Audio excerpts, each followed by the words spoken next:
So, what does all this race stuff have to do with anything in my life? You've reached Talking with Dr. Terry, 180 Seconds to a Better You. This is message number 73.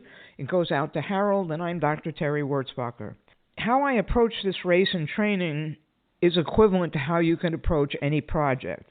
So, what I first did was list the variables in the race. You should do that with your project too.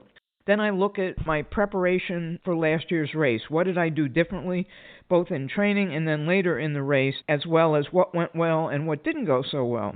In addition, I have to take into consideration things that might have changed, which is my age and medical condition. So for last year's prep, I hadn't had any other races before Vol State. I had back problems, which kept me from doing simulation training until about late April, and for me, simulation training is heat and hills. I had a new lung diagnosis that made me unsure of how I was going to handle the mountains and the hills. I did modify my training, though.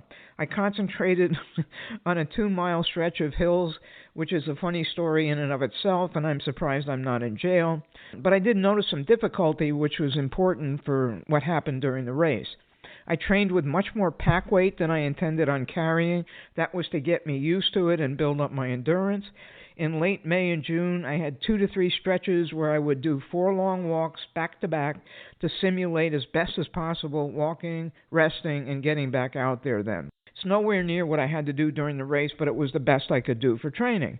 Turns out this was, I think, the most valuable part of all my training. I had plenty of heat work, and I think Holly asked if I train at night, and the answer is no, because I've done a lot of that, and right now the exposure to the heat is much more important.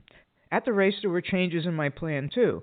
This was the first time I had a relatively light pack, 4 to 7 pounds with fluid and food, and it should probably even be lighter than that given I only weigh about 111 pounds at the beginning of the race. I made myself keep going instead of lollygagging around and stopping to rest when I wanted. This was so I could try to build up a cushion of time to help me with the upcoming mountains. The last mountain is 3 of the last 6 miles of the race. So how did the race go? That's the next section, but I need your input. I'm not sure if this is boring some of you to death and you're going to drop off or whether you're interested. So let me know after the beep.